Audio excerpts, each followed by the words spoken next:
વાપી વલસાડ જિલ્લા સહિત સંઘ પ્રદેશ દમણમાં પણ થઈ ધૂળેટી પર્વની ધામધૂમપૂર્વકની ઉજવણી।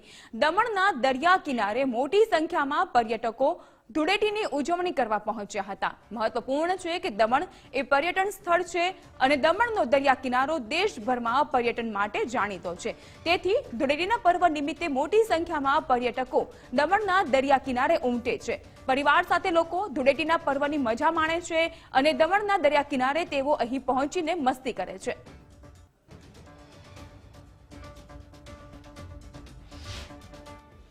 દર વખતે તો હોળી ઘરે જ રમીએ, પણ આ વખતે પહેલી વાર દમણ સફર કરી રહ્યા તો મજા આવે। ફેમિલી સાથે છોકરાઓ પણ રમે એટલે મજા આવે। એટલે સારું વાતાવરણ છે, ઠંડુ, છોકરાઓ માટે પણ સારું છે। બધી જ સુવિધા અહીંયા મળી રહે છે, ખાવા પીવાની, પાણી વાણી, નાના પોયરાને રમવાની બધી સુવિધા મળી રહે છે। ખૂબ જ મજા આવી રહી છે। અત્યારે અમે દમણમાં છીએ, ફેમિલી સાથે હોલી સેલિબ્રેશનમાં આવેલા છીએ।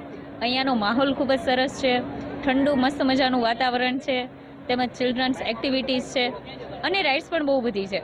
સોસાયટીમાં બંધનમાં આવી જાય છે, જ્યાં અહીંયા મોકળું મન મૂકીને મસ્ત રીતે એન્જોય કરી શકીએ છીએ। એમ તો ઘરે રમતા હોઈએ છીએ, પણ આ વખતે પહેલી વખત અમે અહીંયા દમણ આવ્યા છે। માહોલ એકદમ ઠંડુ છે, મસ્ત છે, નાના છોકરાઓ છોકરીઓ રમે છે, એન્જોય કરીએ છીએ અમે બી।